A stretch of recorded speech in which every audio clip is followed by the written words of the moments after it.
नमस्कार दोस्तों, मैं पूजा मुकिल आपका स्वागत करती हूँ यूजीसी नेट हिंदी में। आज हम प्रथम कहानी करने वाले हैं जो हमारे सिलेबस में है, राजेंद्र बाला घोष की बंग महिला चंद्रदेव से मेरी बातें कहानी। लेखिका राजेंद्र बाला घोष का जन्म 1882 ईस्वी में बनारस में हुआ। ये हिंदी की प्रथम कहानीकार श्रीमती राजेंद्र बाला घोष मानी जाती हैं। बंग महिला हिंदी नवजागरण की पहली छापामार लेखिका थी। उनके पिता का नाम रामप्रश्न घोष और माता का नाम निद्रावासिनी घोष था। उनको बचपन में रानी और चारूबाला के नाम से पुकारा जाता था। उनका विवाह पूर्ण चंद्रदेव के साथ हुआ था। सन 1904 से 1917 तक की उनकी रचनाएं विभिन्न प्रतिष्ठित पत्रिकाओं में प्रकाशित होती रहीं। अपने 2 बच्चों की में मृत्यु और पति के निधन से वे टूट गई। इन दोनों सदमों के कारण वे मौन हो गई और लेखनी को भी विराम दे दिया। अब आइए राजेंद्र बाला घोष की कुछ महत्वपूर्ण कहानियां देखते हैं। चंद्रदेव से मेरी बातें 1904 ईस्वी में, कुंभ में छोटी बहू 1906 में, दुलाई वाली 1907 में सरस्वती पत्रिका में प्रकाशित हुई। भाई बहन 1908 में बाल प्रभाकर पत्रिका में प्रकाशित हुई। दालिया 1909, हृदय परीक्षा 1915 में सरस्वती पत्रिका में प्रकाशित हुई। आइए दोस्तों, आज हम चंद्रदेव से मेरी बातें कहानी के कुछ महत्वपूर्ण बिंदु समझते हैं। चंद्रदेव से मेरी बातें कहानी पहले निबंध के रूप में 1904 ईस्वी में सरस्वती पत्रिका में प्रकाशित हुई थी। बाद में इसे कई पत्र पत्रिकाओं में कहानी के रूप में प्रकाशित किया गया। लक्ष्मी सागर वासवने ने अपने निबंध नवनीत में लिखा है, चंद्रदेव से मेरे बातें कहानी नहीं बल्कि एक निबंध है। यह पात्रात्मक शैली में लिखी पहली कहानी है जिस पर शिव शंभू के चिट्ठे निबंध का प्रभाव देखा जा सकता है। बंग महिला ने इस कहानी में अर्थनीति, राजनीति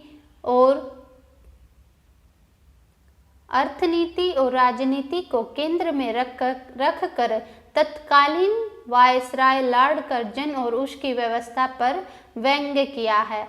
पदोन्नति के लिए सिफारिश और चाटुकारिता का भी वर्णन किया है। इसमें तत्कालीन समय के सामाजिक, राजनीतिक तथा आर्थिक समस्याओं का चित्रण है। बंगाल विभाजन सरकार के स्तर पर 1903 में शुरू हो चुकी थी और 1904 में तत्कालीन अंग्रेजी सरकार के द्वारा यह विचार जनता के सामने प्रकाशित हुआ था। आइए अब और कुछ महत्वपूर्ण बिंदु देखते हैं। यह बंग महिला ने बांग्ला साहित्य का हिंदी अनुवाद किया जो कई पत्र पत्रिकाओं में प्रकाशित हुआ। इस रचना में हिंदी, अंग्रेजी और हिंदी के तत्सम शब्दों की बहुलता है। इस कहानी में देश की बदहाल आर्थिक दशा और देश में फैली बेरोजगारी एवं नारी के साथ अमानवीय व्यवहार का भी जिक्र है। सन 1911 में नागरी प्रचारणी सभा वाराणसी से प्रकाशित उनकी पुस्तक कुसुम संग्रह में संकलित इस संग्रह का संपादन आचार्य रामचंद्र शुक्ल जी ने किया था।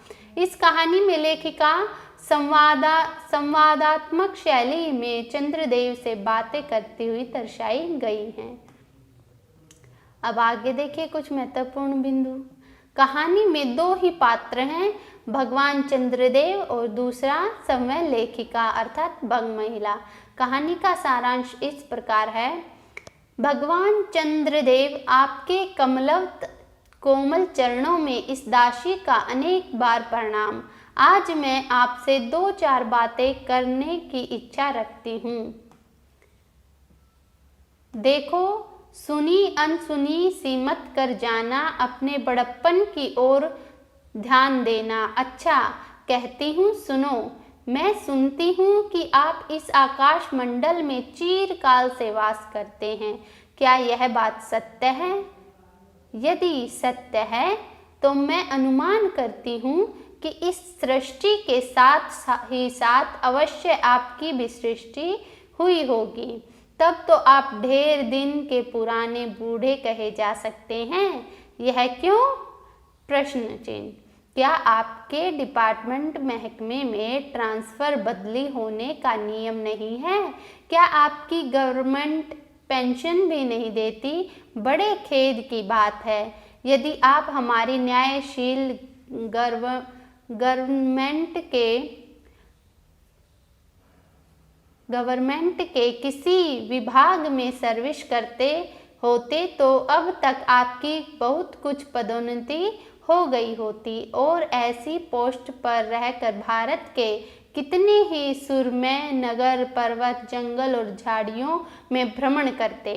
अतः अंत में इस वृद्ध अवस्था में पेंशन प्राप्त कर काशी जैसी पुनीत और शांति धाम में बैठकर हरि नाम स्मरण करके अपना परलोक बनाते। यह हमारी बड़ी भारी भूल हुई भगवान चंद्रदेव, क्षमा कीजिए। आप तो अमर हैं, आपको मृत्यु कहाँ, तब परलोक बनाना कैसा? वो हो, देवता भी अपनी जाति के कैसे पक्षपाती होते हैं। देखो ना, चंद्रदेव को अमृत देकर उन्होंने अमर कर दिया। तब यदि मनुष्य होकर अंग्रेज अपने जाति वालों का होते हैं, पक्षपात करें, तब यदि मनुष्य होकर अंग्रेज अपने जाति वालों का पक्षपात करें तो आश्चर्य ही क्या। अच्छा, यदि आपको अंग्रेज जाति की सेवा करना स्वीकार हो तो एक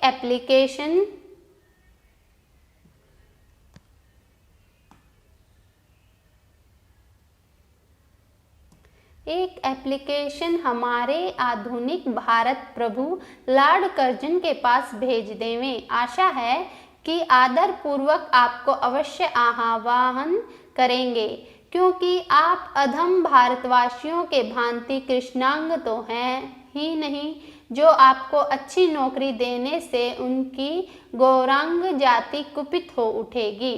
और फिर आप तो एक सुयोग्य, कार्यदक्ष, परिश्रमी, बहुदर्शी, कार्यकुशल और सरल स्वभाव महात्मा है।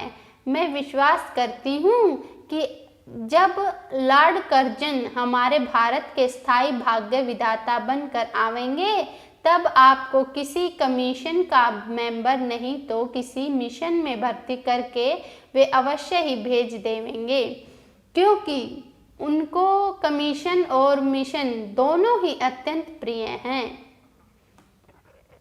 आपके चंद्रलोक में जो रीति और नीति सृष्टि के आदिकाल में प्रचलित थे, वे ही सब अब भी हैं, पर यहाँ तो इतना परिवर्तन हो गया है कि भूत और वर्तमान में आकाश पाताल का सा अंतर हो गया है। मैं अनुमान करती हूँ कि आपके नेत्रों की ज्योति भी कुछ अवश्य ही मंद पड़ गई होगी, क्योंकि आधुनिक भारत का संतान लड़कपन से ही चश्मा धारण करने लगी हैं। इस कारण आप हमारे दीनहीन क्षण प्रभ भारत को उतनी दूर से भली भांति न देख सकते होंगे। अतएव आपसे सादर कहती हूँ कि एक बार कृपा कर भारत को देखें तो जाइए। यदि इस बात को जानती हूँ कि आपको इतना अवकाश कहाँ, पर 8वें दिन नहीं तो महीने में एक दिन अर्थात अमावस्या को तो आपको छुट्टी अवश्य ही रहती है। यदि आप उस दिन चाहें तो भारत भ्रमण कर जा सकते हैं। इस भ्रमण में आपको कितने ही नूतन दृश्य देखने को मिलेंगे, जैसे सहसा देखकर आपकी बुद्धि जरूर चकरा जाएगी। यदि आपसे सारे हिंदुस्तान का भ्रमण शीघ्रता के कारण न हो सके तो केवल राजधानी कलकत्ता को ही देख लेना तो आवश्यक ही उचित है। वहाँ के कल कारखानों को देखकर आपको यह अवश्य ही कहना पड़ेगा कि यहाँ के कारीगर तो विश्वकर्मा से भी लड़कदादा निकले। यही क्यों आपकी प्रिय सहयोगिनी दामिनो, जो मेघों पर आरोहण करके आनंद से अटखेलियां किया करती हैं, वह बेचारी भी यहाँ मनुष्य के हाथों का खिलौना हो रही हैं। भगवान निशानाथ, जिस समय आप अपनी निर्मल चंद्रिका को बटोर मेघमाला अथवा पर्वतों की ओट से सिंधु के गोद में जा सकते हैं, उस समय यही नीरद वासिनी विश्व मोहिनी सौदामिनी अपनी उज्जवल मूर्ति से आलोक प्रदान कर रात को दिन बना देती हैं। आपके देवलोक में जितने भी देवता हैं, उनके वाहन भी उतने हैं। किसी का गज, किसी का हंस, किसी का बैल, किसी का चूहा इत्यादि, पर यहाँ तो सारा बोझ आपकी चपला और अग्निदेव के माथे मढ़ा गया है। क्या ब्राह्मण, क्या क्षत्रिय, क्या वैश्य, क्या शूद्र और क्या चांडाल, सभी के रथों का वाहन वही हो रही है।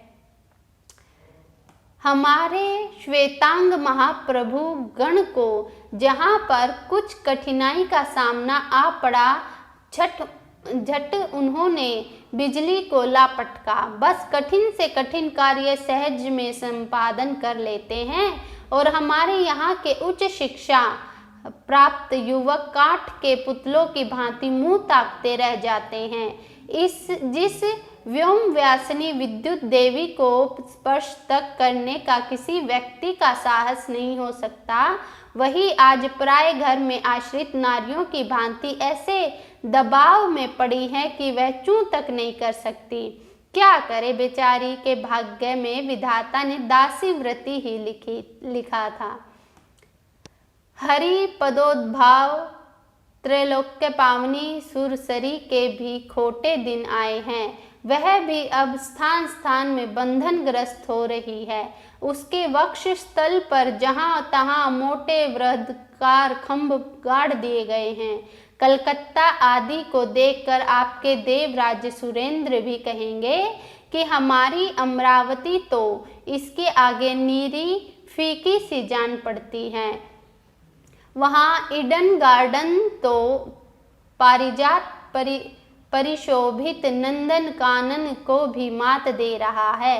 वहाँ के विश्वविद्यालय के विश्व श्रेष्ठ पंडितों की विश्वव्यापिनी विद्या को देखकर वीणा पाणी सरस्वती देवी भी कहने लग जाएंगी कि निसंदेह इन विद्या दिग्गजों की विद्या चमत्कारिणी है। वहीं के कोर्ट विलियम के फौजी सामान को देखकर आपके देव सेनापति कार्तिकेय बाबू के भी छक्के छूट जाएंगे। क्यों? क्योंकि देव सेनापति महाशय देखने में खास बंगाली बाबू से जचते हैं और उनका वाहन भी एक सुंदर मयूर है। बस इससे उनके वीर तत्व का भी परिचय खूब मिलता है। वहाँ के टकसाल मतलब मिंट को देखकर सिंधु तनया आपकी प्रिय सहोदरा कमला देवी तथा कुबेर भी अकचका जाएंगे। भगवान चंद्रदेव इन्हीं सब विश्व उत्पादक अपूर्व दृश्यों का अवलोकन करने के हेतु आपको सादर निमंत्रण तथा सविनय आहुति करती हूँ। संभव है कि यहाँ आने से आपको अनेक लाभ ही हो। आप जो अनादिकाल से निज उज्ज्वल वपु में कलंक की कालिमा लेपन करके कलंकी शशांक शशधर शाशालांछन आदि उपाधि मालाओं से भूषित हो रहे हैं, सिंधु तनया होने पर भी जिस कालिमा को आप आज तक नहीं धो सके, वही अजन्मा कलंक शायद यहाँ के विज्ञानविद पंडितों की चेष्टा से छूट जाए। जब बंबई में स्वर्गीय महारानी विक्टोरिया देवी की प्रतिमूर्ति में काला दाग छुड़ाने में प्रोफेसर गज्जर महाशय फलीभूत हुए, हैं, तब क्या आपके मुख की कालिमा छुड़ाने में वे फलीभूत न होंगे? शायद आप पर यह बात भी अभी तक विविध नहीं हुई कि आप और आपके स्वामी सूर्य भगवान पर जब हमारे भूमंडल की छाया पड़ती है तब आप लोगों पर ग्रहण लगता है। पर आपका तो अब तक वही पुराना विश्वास बना हुआ है कि जब कुटिल ग्रह राहु आपको निगल जाता है तभी ग्रहण होता है। पर ऐसा यथो विश्वास करना आप लोगों की सारी भारी भूल है। अतः हे देव, मैं विनय करती हूँ कि आप अपने हृदय से इस भ्रम को जड़ से उखाड़ कर फेंक दें। अब भारत में आपके और न आपके स्वामी भुवन भास्कर सूर्य महाशय के ही वंशधरों का साम्राज्य है और न अब भारत की वह श्याम शस्य श्यामला स्वर्ण प्रस्तुता मूर्ति ही है। अब तो आप लोगों के अज्ञात एक अन्य दीपावशी परम शक्तिमान गौरांग महाप्रभु इस सुविशाल भारतवर्ष का राज्य वैभव भोग रहे हैं। अब तक मैंने जिन बातों का वर्णन आपसे स्थूल रूप में किया वह सब इन्हीं विद्या विशारद गौरांग प्रभुओं के कृपा कटाक्ष का परिणाम है। यूं तो यहाँ प्रतिवर्ष पदवी दान के समय कितने ही राज्य विहीन राजाओं की सृष्टि हुआ करती है, पर आपके वंशधरों में जो 2-4 राजा महाराज नाम पात्र के हैं भी वो काठ के पुतलों की भांति हैं। जिसे उन्हें उनके रक्षक नचाते हैं वैसे ही वे नाचते हैं। वे इतनी भी जानकारी नहीं रखते कि उनके राज्य में क्या हो रहा है, उनकी प्रजा दुखी है या सुखी है। यदि आप कभी भारत भ्रमण करने को आए तो अपने फैमिली डॉक्टर धन्वंतरी महाशय को भी देवताओं के चीफ जस्टिस चित्रगुप्त जी को साथ अवश्य लेते आएं। आशा है कि धन्वंतरी महाशय यहाँ के डॉक्टरों के सन्निग्ध चिकित्सा संबंधी बहुत कुछ शिक्षा का लाभ कर सकेंगे। यदि प्लेग महाराज ईश्वर न करे आपके चंद्रलोक या देवलोक में घुस पड़े तो वहां से उनको निकालना कुछ सहज बात न होगी। यही जब चिकित्सा शास्त्र के बड़े बड़े पारदर्शी उन पर विजय नहीं पा सकते तब वहाँ के आपके देवलोक में जड़ी बूटियों के प्रयोग से क्या होगा।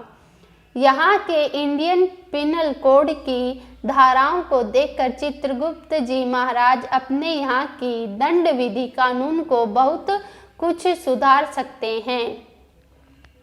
और यदि बोझ न हो तो यहाँ से वे 2-4 टाइपराइटर भी खरीद ले जाएं। जब प्लेग महाराज के अपार अनुग्रह से उनके ऑफिस में कार्य की अधिकता होवे तब उससे उनकी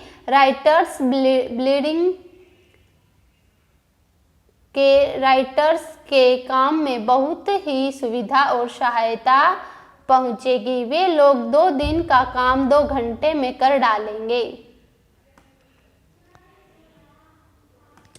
अच्छा,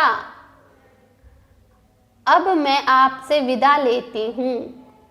मैंने तो आपसे इतनी बात कही पर खेद है आप उनके अनुकूल या प्रतिकूल एक बात का भी उत्तर नहीं दिया। परंतु आपके इस मौनावलंबन को स्वीकार का सूचक समझती हूँ।